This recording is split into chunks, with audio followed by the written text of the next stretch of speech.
¿Cuántos no prostituyen su ministerio y van en búsqueda de ganancia? Hay una clara alusión en este caso a resistir. Deben resistir. Ya el Señor le dice, sé que estáis en la ciudad donde se considera la morada de Satanás, pero hasta ahora habéis resistido. ¿Cuál es el consejo? Hay que resistir más.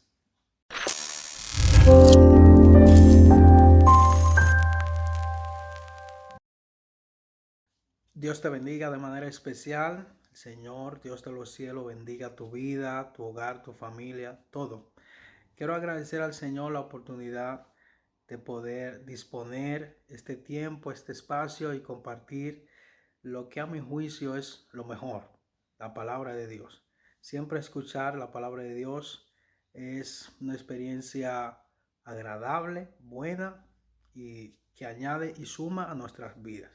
Nada, quien le habla, su hermano, amigo y pastor Ferdin Figuereo, desde aquí, desde Madrid, España. Para mí es más que un placer poder participar de esta serie de enseñanza que se está dedicando especialmente al capítulo 2 y 3 de Apocalipsis, que trata básicamente de los siete mensajes que el Señor Jesucristo dirigió a 7 iglesias. En mi caso, pues me corresponde hablar del mensaje dedicado a la iglesia de Pérgamo. Esta es la parte que vamos brevemente a entrar en detalle. Especialmente verso 12 al 17 del capítulo 2 es donde encontramos este mensaje. Pero también quiero agradecer de manera especial a quienes han hecho posible que podamos participar de esta grande bendición. Esto es una gran bendición. Ministro, hermano, amigo Manauri Batista, quien nos ha comunicado para poder ser parte de este tiempo. Dios te bendiga a ti, a tu familia y ministerio. Entremos inmediatamente en materia para ser provechoso con el tiempo. Lo primero que me gustaría establecer es que nos encontramos ante un estudio que ciertamente lo habremos escuchado muchas veces. De esto se han escrito muchos libros. Es más, no pretendo en pocos minutos explicar lo que en realidad lleva tiempo entenderlo y estudio exhaustivo, serio y demás. Pero conforme el Señor nos dirige, vamos a extraer unos cuantos puntos que me parecen de interés de esta porción en particular del mensaje dedicado a la iglesia de Pérgamo. Pero normalmente cuando se estudia Apocalipsis siempre se va como con una actitud un tanto de complicado, un poco complejo y demás. Ciertamente Apocalipsis es un libro de mucha bendición, aunque no mucho lo suele leer. Hay quienes he escuchado que le da miedo leer el Apocalipsis, especialmente en horas de la noche, por la cosa que dice. No debe ser así. Apocalipsis es un libro de muchas grandes bendiciones. Es más, en el mismo libro de Apocalipsis encontramos que bienaventurado es el que lee y entiende la palabra de esta profecía. Así que esto es una bendición, mis hermanos, mis amigos, que no podemos desaprovechar. Ahora, para ser provechoso con el tiempo y abordar este tema de la mejor manera que a mi juicio entiendo, son 7 mensajes a 7 iglesias. Nos centramos particularmente en el de Pérgamo, pero hay una estructura que todos los mensajes, los 7, tienen en común, y es el mismo que vamos a seguir para esta hora. Lo primero, si nos vamos a la palabra del Señor, encontramos verso 12 que nos dice lo siguiente: y escribe al ángel de la iglesia en Pérgamo. El Señor Jesús, como usted ya conoce, a través de su siervo, el apóstol Juan, manda a que escribiera este mensaje que él tiene para hablar a la iglesia en Pérgamo. Lo primero aquí es que se establece en esta estructura es que nos habla que hay un mandato, hay una indicación que es dada al apóstol que debe tomar en consideración en referencia al destinatario o los destinatarios. Es lo primero que se establece en la estructura, los destinatarios de la carta. Se le dice a Juan, escribe, en este caso, a la iglesia de Pérgamo. Pérgamo, lo primero que podemos plantearnos aquí es, ¿qué es Pérgamo? ¿Qué es esta ciudad? ¿Qué es esta iglesia? ¿Qué es este nombre? El término Pérgamo significa literalmente ciudadela, que tiene que ver con ciudades fortificadas. Básicamente lo que viene a significar esto es que Pérgamo era una ciudad fortificada con muros que servían como defensa para, para no ser penetradas por países, naciones enemigas y demás. Además del mismo nombre de Pérgamo, procede el nombre pergamino, que sabemos que el pergamino era un material que normalmente se usaba de la piel de animal que se usaba para escribir. Surge del mismo término en ese sentido. Entonces Pérgamo, esa ciudad fortificada, se situaba en Asia Menor como las diferentes iglesias a las que se les dirigía estos diferentes mensajes. Pero Pérgamo tenía algo. Esta ciudad, conforme vamos a ver ya, era considerada la morada de Satanás. Y que sea considerada de esta manera dista mucho de lo que había en aquel lugar, en aquella ciudad. Pérgamo fue la primera ciudad de Asia Menor donde se levantó un templo dedicado al emperador romano, a César. Y esto nunca antes había sucedido, que se diera tanto lugar a la idolatría, porque se entiende que en esta ciudad convergían muchas religiones, había una dedicación muy marcada a las adoraciones a los dioses paganos y falsos, pero especialmente se dedicaba culto al emperador.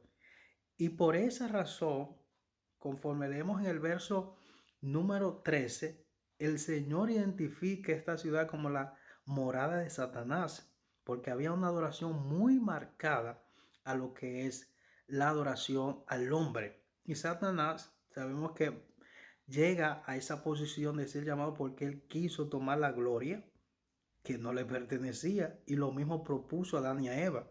Entonces eso de que es morada de Satanás viene a enseñarnos de alguna manera que era un lugar donde se promovía lo que era la adoración al hombre de forma tan clara como era levantar un templo dedicado a un emperador.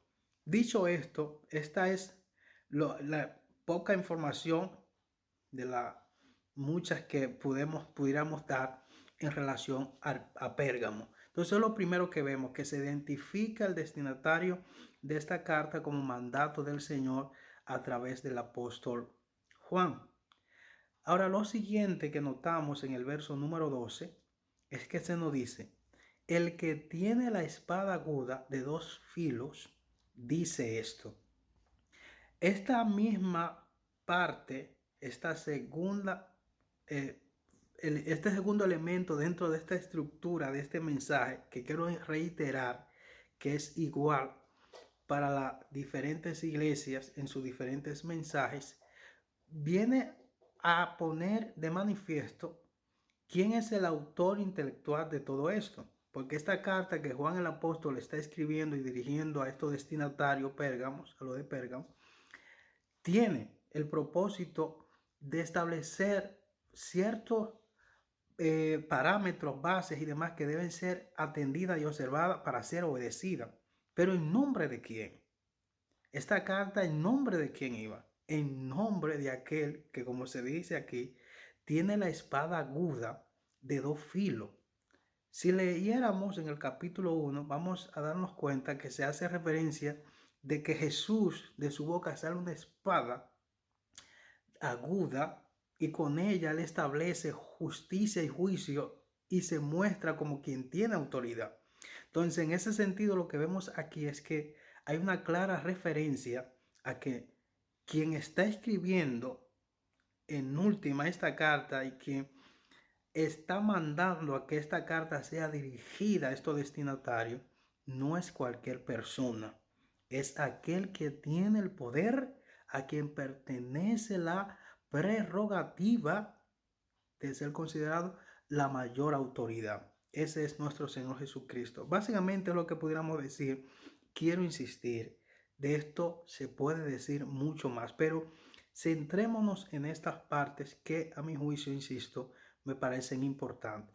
Ahora, lo siguiente que leemos en el verso 13 es que el Señor pasa a hablar inmediatamente de la situación y de lo que de alguna manera, por un lado, reconoce de esta iglesia y además aquello que Él llama la atención porque no esté obrando a bien y no esté procediendo en el orden. Dentro de esta estructura de estas cartas se establece lo tercero.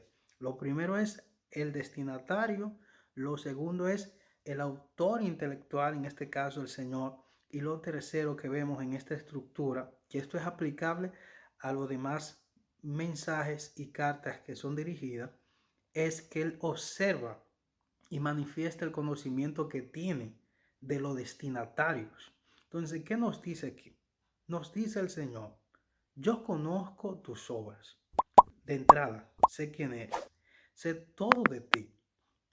Yo no solo, diría el Señor, tengo autoridad sobre todos, sino que lo conozco todo.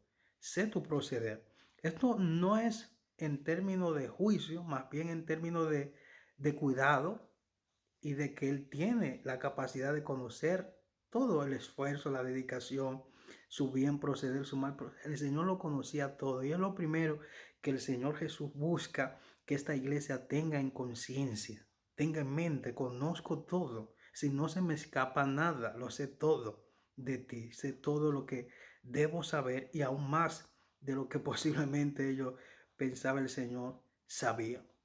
Y además le dice, y sé dónde moras, dónde está el trono de Satanás. Como decíamos antes, el Señor en esta parte quiere establecer el hecho de que Él no ignora realmente la vida y las dificultades que ellos hasta ahora han estado atravesando.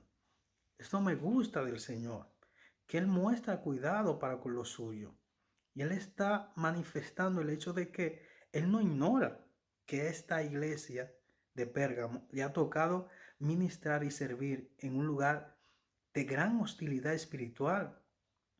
¿Por qué? Porque, como se diría aquí, allí está el trono de Satanás. Allí abiertamente se idolatra el hombre, al emperador César especialmente. Se hace culto a César, a un hombre, por su posición y demás, y se adora todo tipo de dioses.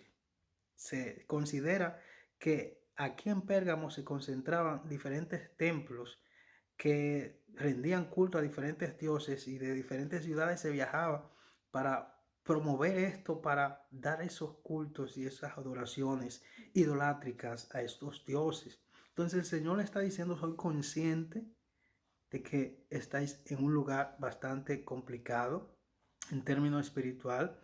Hay una tentación constante, hay una dedicación constante por parte de ese sistema que gobierna en esa ciudad a que os alejéis, os apartéis o que se desenfoquen y todo ese tipo de cosas. Esa presión el Señor la sabía. Además de esto, le dice el Señor, pero retienes mi nombre. En otras palabras, no me has negado.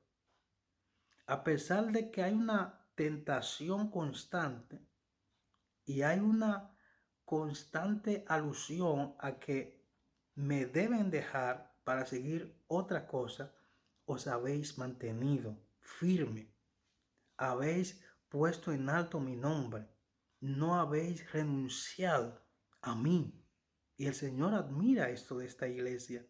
Y no solo eso, además dice, y no has negado mi fe, ha puesto tu esperanza en mí.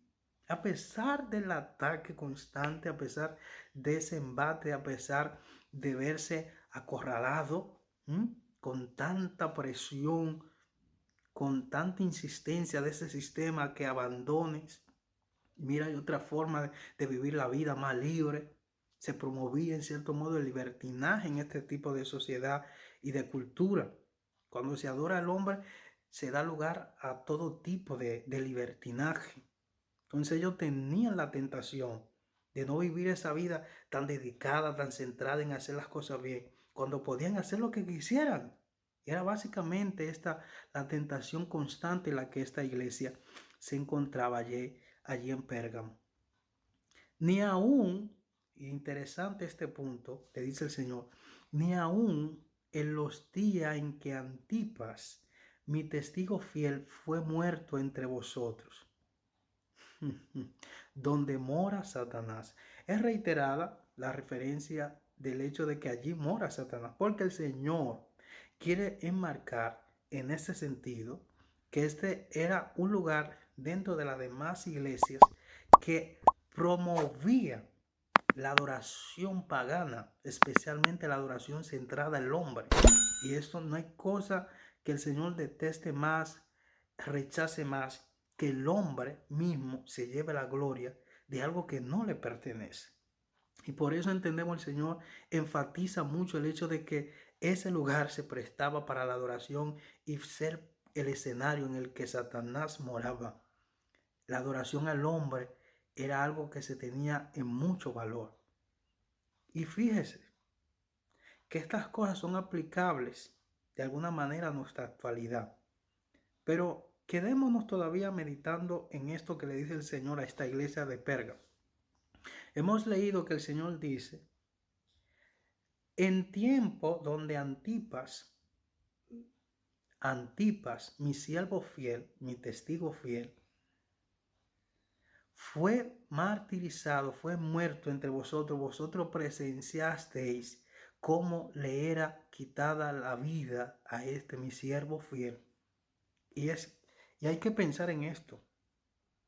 A día de hoy se tiene la mentalidad de que a los hombres y mujeres de Dios no es aceptado que le pasen situaciones difíciles. Eso piensan mucho. Que como Dios está conmigo, nada malo me va a pasar. Y posiblemente, muchos erróneamente, en aquel tiempo llegaban a pensar así, por cuanto Antipas era un hombre fiel, dedicado a Dios. Dios lo iba a cuidar de todo mal. Pero ¿qué pasa? Dios permitió, así como le sucedió a otros siervos de Dios, que fuera llevado a un momento crítico, que fuera llevado a ese momento donde su vida estaba puesta en riesgo y fue muerto. No sabemos de qué manera, ni qué cosa en particular le acusaron, pero el Señor marca aquí que él era fiel. Entonces, por algo injusto sabemos que se le dio esa muerte cruel. Pero ante esta situación en la que Antipas, que toca decir que Antipas se considera posiblemente era el principal líder o el pastor de esta iglesia en un principio, eso se considera. Pero en ese sentido, cuando ellos ven que Antipas sufre, a pesar de ser fiel, a pesar de dar la talla, a pesar de mantenerse ahí con Dios en oración, como sea que entendamos una vida de dedicación en Dios, Dios permitió que le mataran. Y ellos vieron eso. Pero ellos no juzgaron en mal a Dios. Ellos no vieron despropósito de parte de Dios. Y eso el Señor lo admiró de ellos.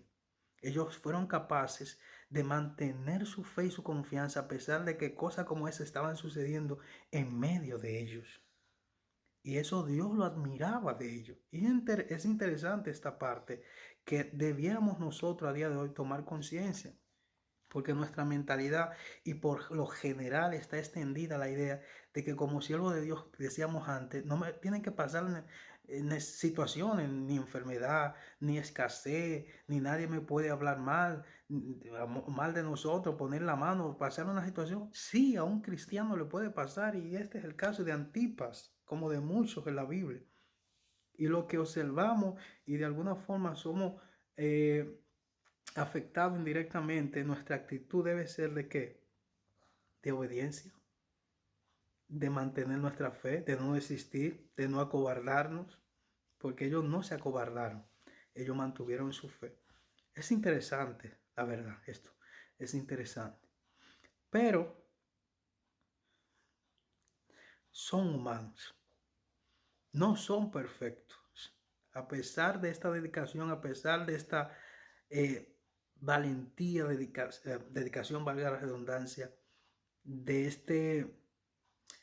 esta capacidad de saber esperar, ellos tenían cosas señalables y son las que el Señor pasa a decirle aquí. Voy a ser breve en esto por cuestión del tiempo, pero el Señor le dice: tengo poca cosa contra ti. De entrada, no como otras iglesias que son censurables en todo el sentido de la palabra. En vuestro caso hay poca cosa. Hay, pero poca. Una de ellas es que tienes ahí a los que retienen la doctrina de Balaam, quien prostituyó,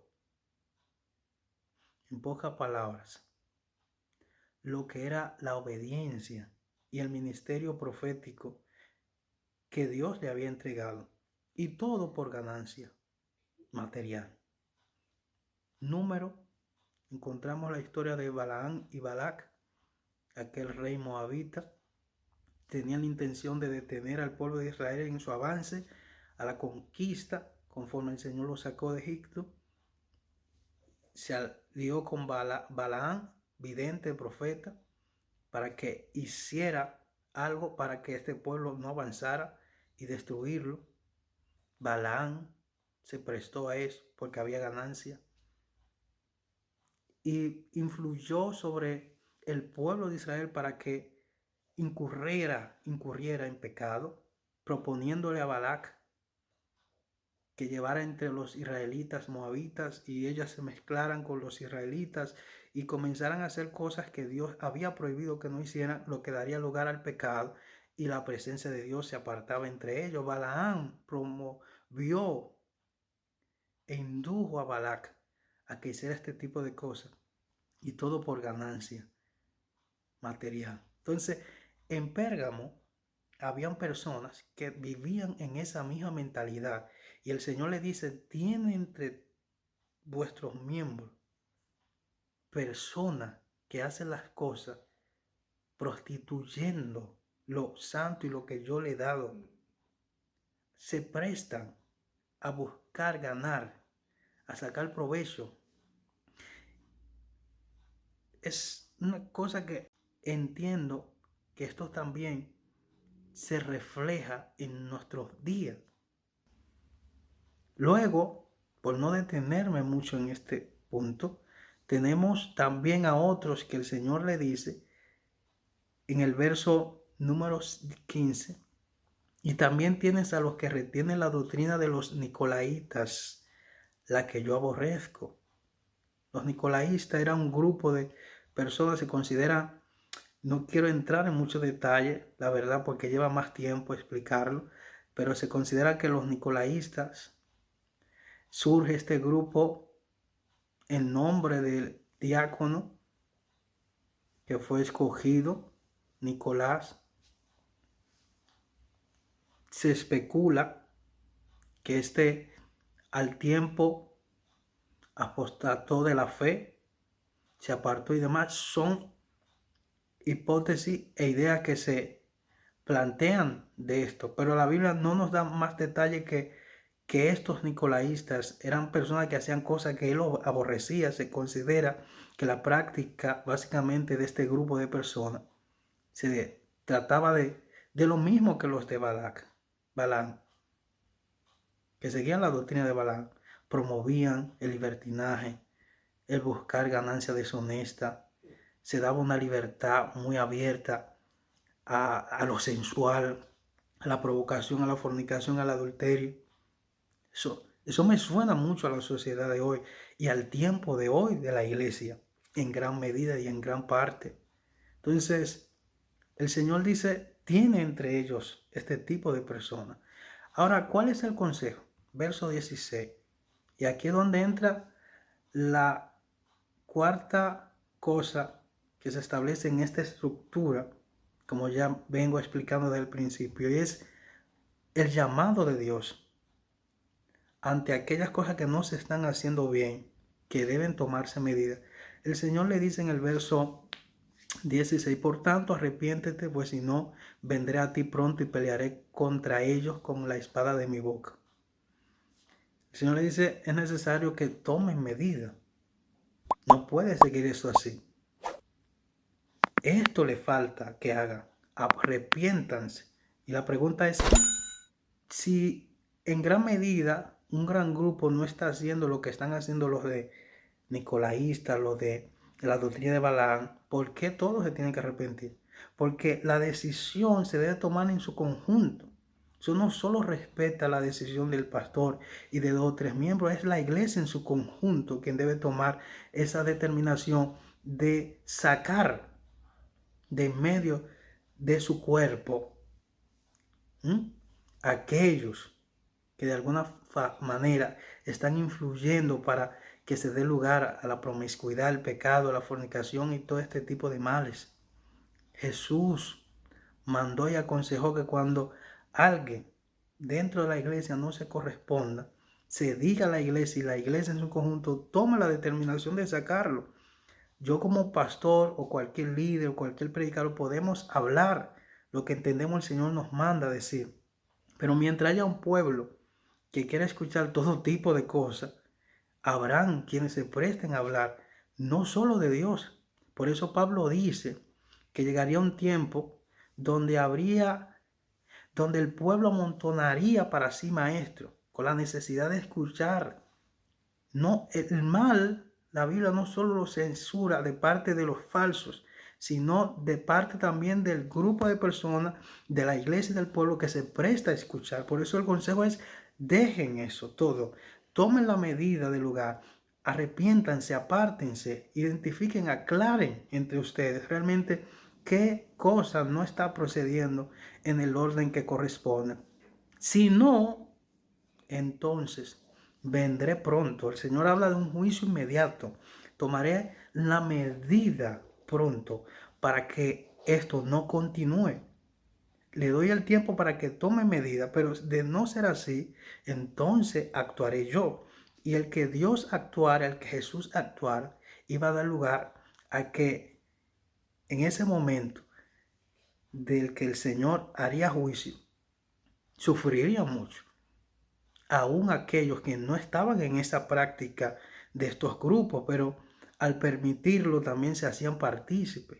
El Señor manda a un arrepentimiento antes de que venga ese escaimiento, ese juicio que Él sabe hacer en relación a cosas que no están bien. La espada de mi boca, con lo que Él se identifica al principio de esta carta.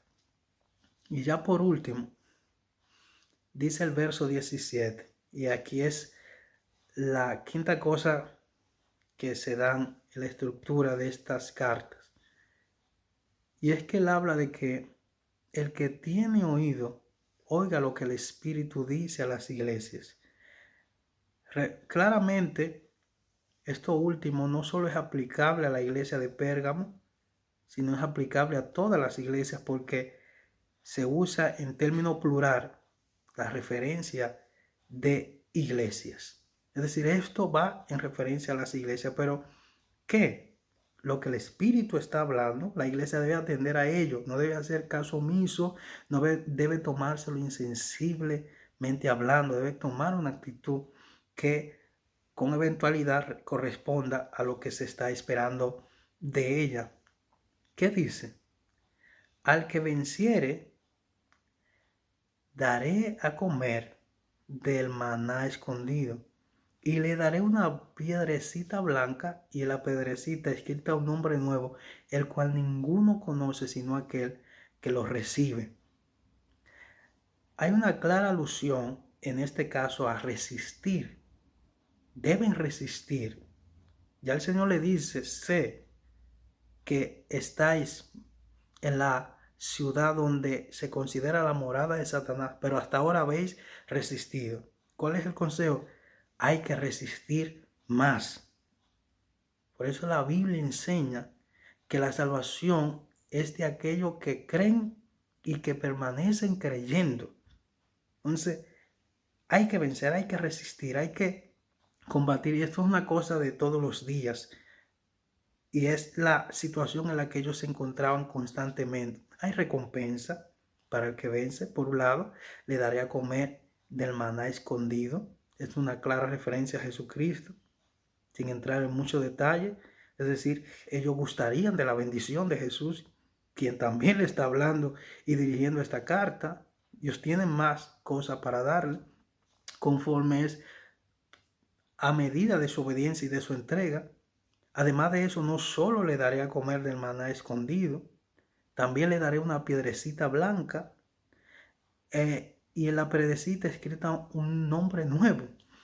Antiguamente en los Juegos Olímpicos y en las batallas y combates en Grecia, cuando se desarrollaban y había un vencedor, uno o dos, se le daba una piedrecita. Esto era una insignia que servía luego como una entrada, como una entrada, un boleto de entrada a una fiesta que se hacía posteriormente a los Juegos. Y los que no tuvieran esa piedra, entonces no podían participar. Entonces a los vencedores se les daba esa piedra y posiblemente en esa piedra venía el nombre o bien de la modalidad que jugaba o el nombre de esa persona en cuestión. Entonces esa piedrecita le daba acceso para poder celebrar y participar de esa fiesta que solo se hacían para los vencedores. Y en este caso, esta referencia se toma también para el Señor hablar de que el que vence va a tener esa piedra, esa insignia, esa entrada para disfrutar de la bendición que está reservada para aquellos que venzan, para aquellos que luchen, para aquellos que se mantengan. Esto es lo que el Señor dice, pero aquí habrá un nombre nuevo, el cual ninguno conoce sino aquel que lo recibe. Ese nombre nuevo lo conoce quien lo recibe y quien lo da. Eso habla de la relación de la intimidad. Entonces, no es que el Señor va a recompensar a todos, a todo mundo sin conocimiento de causa, no. Conforme tus obras, conforme tu vivir, será compensado. La salvación y la recompensa de Dios trata de una vida personal, íntima con Dios. Y por esto la alusión a esto último es eso, una intimidad. El Señor conoce a todos. Comienzo diciendo en el verso 13, conozco tus obras, sé de todos vosotros, sé quiénes sois y no parte de mí, de mi cuerpo. Así que concluyo diciendo esto.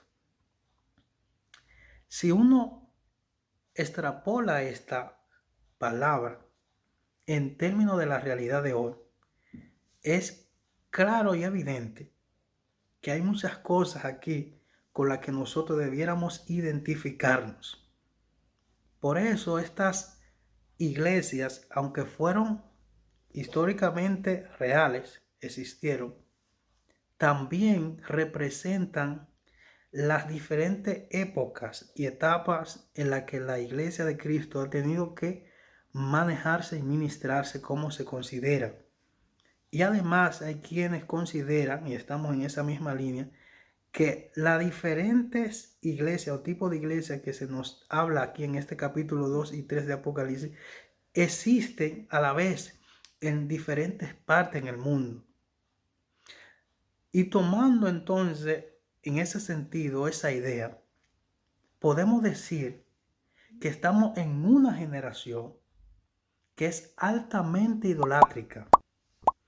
Y como se considera aquí de la iglesia de Pérgamo, la morada de Satanás, porque se hacía abiertamente adoración al hombre, en este caso al emperador, estamos en un tiempo, en una sociedad, donde se promueve, como ya usted sabe, el hecho de el querer el hombre propiamente tomarse la gloria que no le pertenece, el orgullo. Se habla mucho el de cada uno tirar para sí mismo, buscar el bien propio, el créete tú aunque los demás no crean en ti. Se promueven muchas cosas, que todo se centra en el hombre. ese egocentrismo. Eso da lugar a este tipo de ambiente que se desarrollaba allí en Pérgamo. La iglesia de Cristo nos ha tocado vivir en esta generación, que podemos decir que es una generación que puede ser considerada como el lugar del trono de Satanás, porque se centra mucho el reconocimiento y la adoración al mismo hombre. Pero el Señor nos conoce y Él sabe que retenemos su nombre y aún también no hemos negado la fe. Pero eso no es una cosa solo de ayer y de hoy, es una cosa también para mañana. Vemos como hoy muchos padecen, son mártires por causa del Evangelio, pero eso no nos hace retroceder, eso nos hace avanzar, seguir creyéndole. Y ese es el consejo que se nos da aquí, a imitar estas buenas virtudes que tienen esta iglesia en particular, la iglesia de Pérgamo. Y el Señor nos demanda que a veces somos insensibles al hecho de la demanda que el Espíritu hace a la iglesia. Damos lugar a prácticas. Esta sociedad es altamente sensual y la iglesia está siendo afectada por eso, como lo era en el tiempo de Pérgamo. Habían quienes amaban más lo material y promovían un libertinaje abierto, y es precisamente el tiempo que estamos viviendo.